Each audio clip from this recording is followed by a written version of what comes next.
All right, so I actually saw this on Spurs Twitter, and I thought that it was something that we could just look at and ignore, but obviously that is not the case now that Sports Illustrated and Bleacher Report has had something to say about it. I want some nasty. Are we having fun yet?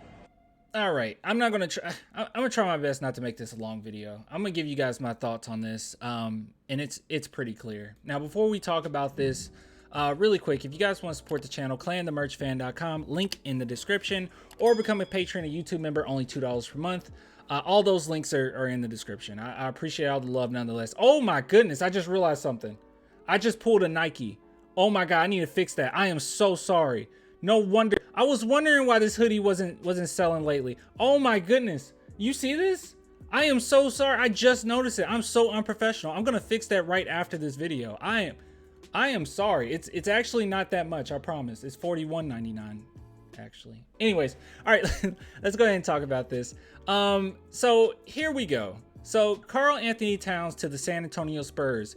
I'm just gonna try to paraphrase this, okay? They basically said, oh, wouldn't that be great? It'll be like the Twin Towers and stuff, right? Like Duncan and Robinson, like Wemby and Karl-Anthony Towns. Wouldn't that be the same? No, it would not be the same.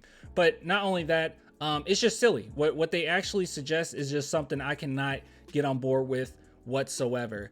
This is actually an original article here. It says Spurs snag a co-star, Timberwolves retool. So the San Antonio Spurs will receive Karl-Anthony Towns. All right, okay, all right, okay. And what would the Timberwolves get from us? Keldon Johnson. Okay, that's still a little unfair, but whatever. For the Timberwolves, that is. But Devontae Graham, okay, yeah, I would give him up. Cam Payne, yeah, he doesn't want to be in San Antonio anyway. And it's like, whoa, hold on.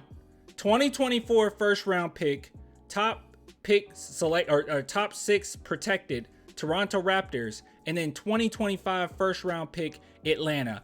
No, things are set up so well for the Spurs right now. I would not do this. Not only that, if you look at Karl-Anthony Towns' contract, it gets kind of absurd by 2027. Will he be worth it? I'm sure. I mean, he's Karl-Anthony Towns, but that's kind of insane. And after a few seasons, I think it's going to be really hard. If it didn't pan out, it's going to be really hard for you to go ahead and trade him. And then after these 3 seasons, I mean, then Wemby, I mean, we're going to be looking for a contract for our boy. So I don't know. This just seems like a lot. It seems like a ton. So I'm not really worried too much on the salary part of it, but it is quite a bit. But the part that I really want to focus in on is this.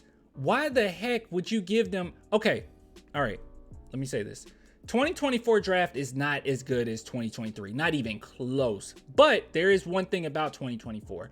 If you're a lottery pick in the 2024 draft, you're a pretty good player, okay?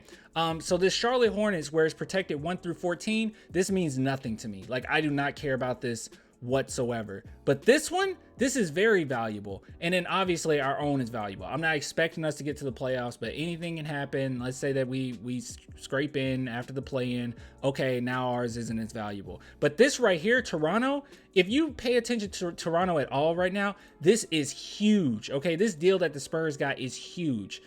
Because they could very well, and it seems like it's set up that way, land outside of 6, maybe 7, 8, 9 overall pick, and that will be huge. So no, I would not give it. That's very valuable to us. Other than our own pick, this one's very valuable.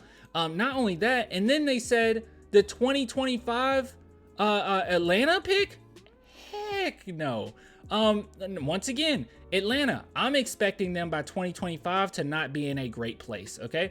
I think the Spurs will start getting their stuff together maybe after 2025. So I still think that our own is going to be very valuable, but there's no way in the heck that I would give up that Atlanta. You know why? No protections. Absolutely no protections. We have no idea where Atlanta's going to be, but as it's shaping up right now, I don't think they're going to be that great in 2025. They could very well have a really good pick in that draft. So yeah, I say no, Chief. I think that this would be huge for us, especially if the Spurs were to get their act together after this next year, and in 2025, you say we're decent and we scrape into the playoffs, maybe. At that point, then we're really reliant on Atlanta. It's not. The thing is, even though I do think the Spurs are going to be very good in the next few years, and I don't necessarily think that we need a bona fide superstar, especially with how the CBA is panning out everything. I don't think that you needed like a super team or anything like that. You just need some very valuable pieces around Wemby. But good God Almighty, it does not end here. I know that we got Wemby. That's our big guy. We can sigh in relief. But at the same time, we still need certain pieces. And I think that just giving up a protected pick or two picks that are very well going to be lottery picks is just absolutely insane to me for Karl-Anthony Towns, in which I don't even know if that would necessarily pan out. So I don't know. Is he a great player? Yes. Yeah, he's a great player.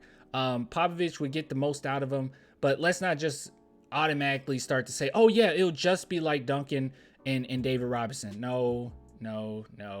I think people use that way too loosely. They don't really realize how great those two players actually are, like Hall of Fame greats. I'm not just gonna throw. I wouldn't even throw Wemby. I love Wemby. I think Wemby's gonna be legit. Okay, I think he's gonna be a really great player. Okay, but I'm not yet ready to just say, oh yeah, he's Duncan. I'm not. I'm not ready to do that, and I'm sure not saying Cat is Duncan or Robinson anywhere near it. But hey, that's me nitpicking at that point. Okay, I'm kind of straw manning them on that front. But overall, I just don't think it's a good idea, and there's no way in the heck these are the two picks, the most valuable picks that we have in the next 2 years, or one of the most valuable picks that we have in the next years, other than our own, away for Karl-Anthony Towns. There's no way. Keldon Johnson, does that make sense? Sure. Devontae Graham, yes. Cameron Payne, yes. And the thing is, it makes sense for the Spurs to give up these picks only because Karl-Anthony Towns is a very valuable player. But also, I feel like maybe Timberwolves could get more than just this. I feel like it could just be, but I have a feeling that fans, especially Timberwolves fans, would not be happy with that. I mean, that's not a great return. But hey, it's great. It's great for us to keep them. I'll tell you that much. But anyways, that's all I have to say. I'll get with you guys later. You want to support the channel, you know how. Until next time, bye.